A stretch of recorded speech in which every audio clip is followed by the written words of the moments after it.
মানুষ সাধারণত দুই ধরনের হয়। কেউ নিজের অনুভূতি লুকিয়ে রাখে, আবার কেউ সেগুলো মনের মাধুরী মিশিয়ে লিখে ফেলে ডায়েরির পাতায়। আমি অবশ্য প্রথম শ্রেণীর কাতারে পড়ি। লেখালেখিতে আমার হাত বড্ড কাঁচা। সপ্তাহখানেক হলো আমি বাসা পরিবর্তন করেছি। ব্যাচেলার হওয়ায় আলসেমির কারণে জিনিসপত্র সব তখনও গোছানো হয়নি। আগের ভাড়াটিও ব্যাচেলার ছিল। শুনছিলাম তিনি নাকি 3 মাস আগে অদ্ভুতভাবে মারা গিয়েছিলেন। সুইসাইড নাকি হোমিসাইড সে তর্কে যাওয়ার আগ্রহ হয়নি বলে বাড়িওয়ালাকে আর জিজ্ঞেস করা হয়নি। তবে 3 মাস বাসাটা খালিই পড়েছিল। কেউ নাকি ভাড়া নিতে চাইতো না, এসে দেখে ঘুরে চলে যেত। আজ শুক্রবার, এপ্রিলের 17 তারিখ, ছুটির দিন। বেশ সকালেই ঘুম ভেঙেছে। ভাবলাম আজ একটু গুছিয়েই নি বাসাটা। যা ভাবা তাই কাজ। নাস্তা সেরে লেগে পড়লাম কাজে। খানিকক্ষণ রেস্ট নেওয়ার জন্য বিছানায় বসে একটু পানি খাওয়ার সময় আমার রুমের জানলার পাশের কর্নারে একটা ছোট বাক্স নজরে আসলো। এটা এই বাসায় আমি আসার আগেই ছিল। সাধারণত অন্যের জিনিসে আমি হাত দেই না। বাড়িওয়ালাকে বাসায় ওঠার দিনই বলেছিলাম এটা সরাতে। ভদ্রলোক তো বেমালুম ভুলে গেছেন। কৌতূহল হলো, দেখি না কি আছে ওতে। হাতে একটা কাঁচি নিয়ে বাক্সটা খুলতে লাগলাম।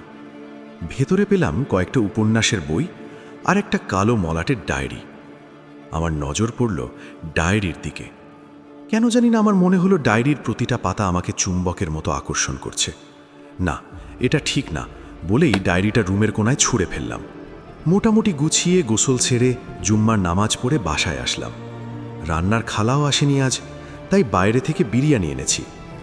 ডাইনিং টেবিলে বসে বিরিয়ানি খেতে খেতে মোবাইলের রিলস দেখছিলাম। এখান থেকে আমার রুমের জানলা, পড়ার টেবিল আর খাটের অর্ধেকটা দেখা যায়। হঠাৎ আমার রুমের দিকে চোখ পড়তেই আমার গলায় খাবার আটকে যায়। সামনে থাকা বোতলের পানি খেয়ে নিজেকে সামলে আবার তাকাই রুমের দিকে। এ কিভাবে সম্ভব? সকালে আমার ছুঁড়ে দেওয়া সেই কালো ডায়েরিটা এখন আমার পড়ার টেবিলে। আমি নিশ্চিত আমি ওটা ছুঁড়ে দেওয়ার পর ছুঁয়েও দেখিনি। তাহলে ওটা আমার টেবিলে কিভাবে আসলো? মনের মধ্যে একটা আশঙ্কার কালো মেঘ উকি দিতে লাগলো। তাড়াতাড়ি খাওয়া শেষ করে টেবিলের কাছে গেলাম। ডায়েরিটা পুরনো, কোনো নাম নেই, পাতাগুলো হলদেটে হয়ে গেছে। অজানা কোনো এক শক্তি নাকি অধিক কৌতূহল। সাহস করে ডায়েরির মলাটটা উল্টালাম। প্রথম পাতায় কোনো লেখা নেই, দ্বিতীয় পাতাতেও না। লেখা শুরু হয়েছে তৃতীয় পাতা থেকে। তারিখ 17 এপ্রিল 2025। আমি একটু হেসে ফেললাম। পুরনো ডায়েরিতে আজকের ডেট লেখা, নাকি ভুল লিখেছে কে জানে। কিন্তু পড়তে শুরু করার পর হাসিটা ম্লান হয়ে গেল। ডায়েরিতে লেখা, আজ শুক্রবার, বেশ সকালে আমি ঘুম থেকে উঠেছি। ব্রাশ করতে গিয়ে ভাবলাম আজকে বাসাটা একটু গুছাই। শিফট হওয়ার পর নানান ব্যস্ততায় সুযোগ হয়নি। আমি থেমে গেলাম, কারণ এটা ঠিক আমার আজকের সকালের চিন্তা আর কাজের সাথে হুবহু মিলে যাচ্ছে। আমি এগিয়ে পড়লাম। আজ দুপুরে খালাও আসলো না, ভালোই হলো। অনেকদিন বিরিয়ানি খেতে ইচ্ছে করছিল। আজ নামাজের পর বিরিয়ানি দিয়েই লাঞ্চ সারব। আমার মনের মধ্যে গুটিয়ে থাকা ভয়টা ধীরে ধীরে প্রশস্ততা লাভ করছে। এতক্ষণ যা পড়লাম সবই তো আমার সাথে মিলে যাচ্ছে, কিন্তু এরপর কি হবে? ভাবতে ভাবতে পরের পাতা উল্টালাম। বিকেলে বাসার নিচে চা খেতে বের হয়েছিলাম। হঠাৎ একটা প্রাইভেট কার আমার গা ঘেঁষে চলে যায়। মনে হলো মৃত্যুর খুব কাছ থেকে ফিরে আসলাম। বেশ ভয় পেয়েছিলাম। তারপর বাসায় ফেরার জন্য লিফটের সুইচে চাপ দিতে বিদ্যুৎ চলে গেল। অগত্যায় সিঁড়ির পথ ধরলাম। আমার বাসা 8 তলায়। দোতলায় এসে 3 তলার সিঁড়িতে পা রাখতে যাব, তখনই পা পিছলে পড়তে নিচ্ছিলাম। কোনো মতে রেলিংটা ধরে স্থির হলাম। লেখাটা পড়ে আমারও বেশ ভয় অনুভূত হলো। জানালার বাইরে তাকালাম। বিকেল হতে এখন অনেক সময়, একটু ঘুমিয়ে নেওয়া যাক। বিকেল 4:30টার দিকে ঘুম ভাঙল। অজু করে নামাজের জন্য বের হলাম। নামাজ শেষে বাসার নিচে রাস্তার পাশের টং দোকানে চা অর্ডার করলাম। ঘুমের পর ডায়েরির পাতার ঘটনাগুলো আমি বেমালুম ভুলে গিয়েছিলাম। চা হাতে নিয়ে মোবাইল স্ক্রল করছি, তখনই সাঁই করে একটা ট্রাক আমার পাশ ঘেঁষে চলে গেল। ভয়ে আমার হাত থেকে পড়ে কাপটাও ভেঙে টুকরো টুকরো হয়ে গেল। আমার এখন মনে পড়ে গেল ডায়েরির পাতার প্রতিটা শব্দ। এরপর কি হবে তা আমার জানা, তবু একটু যাচাই করে নিই। আমার বাসায় পৌঁছে দেখতে হবে এ ঘটনার শেষ কোথায়। লিফটের সামনে এসে সুইচ চাপতেই হঠাৎ একটা বিকট শব্দ করে লিফট বন্ধ হয়ে গেল। বিদ্যুৎ চলে গিয়েছে। এবার আমি রীতিমতো সিঁড়ি বেয়ে দৌড়ে উঠতে লাগলাম, কারণ আমিও তো সেই ডায়েরির লেখকের মতো একই বাসার বাসিন্দা। 3 তলার সিঁড়িতে পা রাখতেই হোঁচট খেলাম। কোনো রকম নিজেকে সামলে রেলিং ধরে বাসায় পৌঁছই। ফ্রিজ থেকে পানির বোতল নিয়ে ঢক ঢক করে পানি পান করলাম। তারপর সন্তর্পণে আমার টেবিলটার গিয়ে বসলাম। নিজেকে শান্ত করলাম, না, এগুলো সব কোইন্সিডেন্স। তারপরেও কেন জানি ডায়েরির পরের পাতা উল্টানো থেকে নিজেকে নিবৃত রাখতে পারলাম না।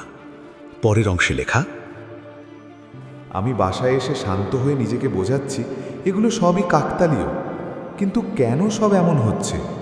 মনে হচ্ছে আমার সময় ফুরিয়ে আসছে। এগুলো কি আমার জন্য কোনো সংকেত? আমি জানি না, আমি আর ভাবতে পারছি না। আমার হাত কাঁপছে, লিখতে কষ্ট হচ্ছে। খেয়াল করলাম শেষের দিকে লেখাগুলো বেশ এলোমেলো, কাপা হাতে লিখলে যেমন হয়। আমি এবার কৌতূহল দমন করে চুপ করে বসে রইলাম। এ ডায়েরিতে যা লেখা তা হুবহু আমার সাথে মিলে যাচ্ছে। সহজ করে বললে আমার সাথে তাই হচ্ছে যা এই ডায়েরিতে লেখা আছে। কিন্তু কিভাবে? এটার কোনো লজিকই তো খুঁজে পাচ্ছি না। এই মুহূর্তে আমার একটু রেস্ট প্রয়োজন। সন্ধ্যা নামার সাথে সাথে ঘরের ভেতরের বাতাস ভারী হয়ে উঠল। মাগরিব বাসায়ই পড়লাম। বাইরে প্রচুর বৃষ্টি শুরু হয়েছে, সাথে ঝড়ো বাতাস। জানালাটা বন্ধ করতে টেবিলের কাছে আসতেই দেখি ডায়েরিটা খোলা। আমি জানালা বন্ধ করে ডায়েরির মলাট বন্ধ করে কিচেনের দিকে পা বাড়াতেই একটা পাতা উল্টানোর আওয়াজ শুনে পেছনে ফিরে দেখি ডায়েরিটা আবার খুলে গেছে। ফ্যান বন্ধ, জানালা বন্ধ, ঘরে কোনো বাতাস নেই। ডায়েরিটা খুলল কিভাবে? আমার শিরদাঁড়া বেয়ে ঠান্ডা ঘামের স্রোত বয়ে গেল। সামনে গিয়ে ডায়েরিটা বন্ধ করতে চাইলাম, কিন্তু হাতটা থেমে গেল। পরের পাতাটা একটু উকি দিচ্ছিল। আমি না চাইতেও সে পাতাটা উল্টালাম। পরের পাতায় লেখা, রাত 8:17। বাইর ঝড় বৃষ্টি হচ্ছে। সেই বিকেল থেকে লোডশেডিং। ফোনে চার্জও প্রায় শেষ। ঘরের শেষ মোমটার আলো ফুরিয়ে আসছে। ঘরে আমি কারো উপস্থিত টের পাচ্ছি। জানি না আমি এ লেখা শেষ করতে পারবো কিনা, তবে আমার মনে হয় আমার মৃত্যু নিশ্চিত। কারণ এই ঘটনাগুলো আমার আগের ভাড়াটিয়ার সাথেও হয়েছিল। অজানা এক কারণে হার্ট অ্যাটাক করে তার মৃত্যু হয়, কিন্তু সে তার ঘটনাগুলো রেকর্ড করে একটা পেন ড্রাইভে রেখেছিল। এ বাসায় ওঠার পর একদিন আমার রুমের এক কোণে আমি সেটা পাই। হঠাৎ কিছু একটা পড়ার শব্দে মনোযোগ বিচ্ছিন্ন হলো। সেদিকে গুরুত্ব না দিয়ে পুনরায় ডায়েরির পাতায় দৃষ্টি দিলাম। এরপর লেখায় একটা বিশাল বিরতি দেখলাম। 2-3টে খালি পাতার পর আবার লেখা পেলাম। রাত 8:37। মোমের আলো আর সর্বোচ্চ 2-3 মিনিট জ্বলবে। এই অংশটাই আমার শেষ লেখা, হয়তো জীবনের শেষ লেখা। কারণ আমি আমার মৃত্যুকে টের পাচ্ছি। সে আমার পেছনেই দাঁড়িয়ে আছে। আমি আমার মৃত্যুর জন্য কাউকে দায়ী করছি না, আর আমি আত্মহত্যাও করছি না। তবে এই ডায়েরির প্রতিটা পাতা আমার সাথে ঘটে যাওয়া ঘটনার সাক্ষী। যে ঘটনা পড়বে আমি জানি তার সাথে কি হবে।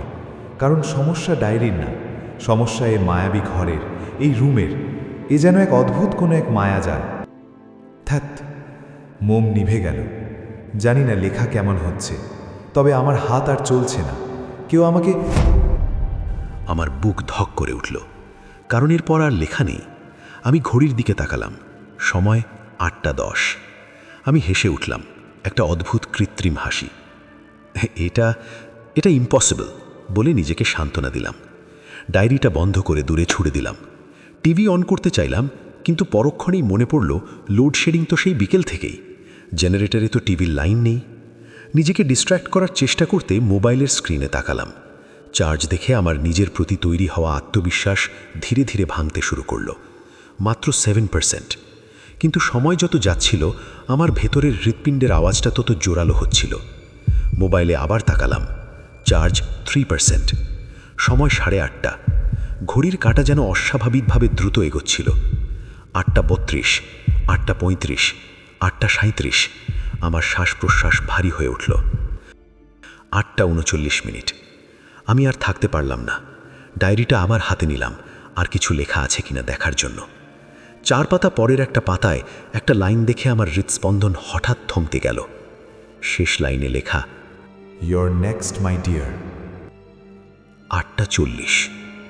সব কিছু থেমে গেল। আমি দাঁড়িয়ে আছি, শ্বাস নিচ্ছি, আমি বেঁচে আছি, কিছুই তো হলো না। আমি ধীরে ধীরে হাসলাম। এসব বাজে কথা।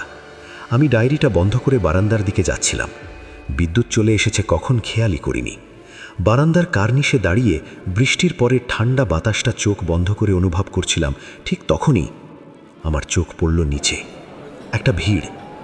শব্দ করতে করতে একটা অ্যাম্বুলেন্স এসেছে বাসার সামনে।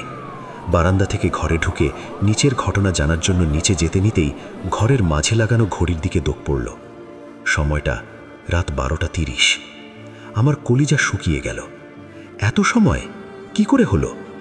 তখনই খেয়াল করলাম খোলা বারান্দার আলতো বাতাসে ডায়েরির পাতাগুলো উল্টাতে উল্টাতে শেষের একটা পাতা এসে থামল। আমি ভয়ে ভয়ে এগিয়ে গেলাম ডায়েরির কাছে। হাতে নিয়ে দেখি তাতে লেখা, পাঠক এখনো বুঝতে পারেনি তার আত্মা তার দেহ ত্যাগ করে ফেলেছে। আমার পুরো শরীর ঠান্ডা হয়ে গেল। ডায়েরিটা ধপাস করে পড়ে গেল হাত থেকে। ঘরের ভেতরের শব্দগুলো বদলে গেল। ঘড়ির টিকটিক শব্দ থেমে গেল। আমি ধীরে ধীরে আবার বারান্দায় গিয়ে নিচে তাকালাম। একটা স্ট্রেচারে শুয়ে থাকা মানুষ নিয়ে যাচ্ছে কতক লোক।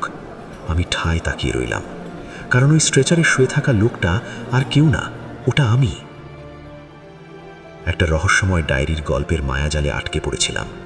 তীব্র ভয়ে অন্ধকারে হাঁটতে গিয়ে ডাইনিংয়ে পড়ে যাওয়া পানিতে পিছলে মাথায় আঘাত পেয়ে তৎক্ষণাৎ মৃত্যু হলো আমার। এটা কি কাকতালীয়তা, নাকি আসলেই এটা কোনো অদৃশ্য শক্তির কাজ? আপনার কি মনে হয়?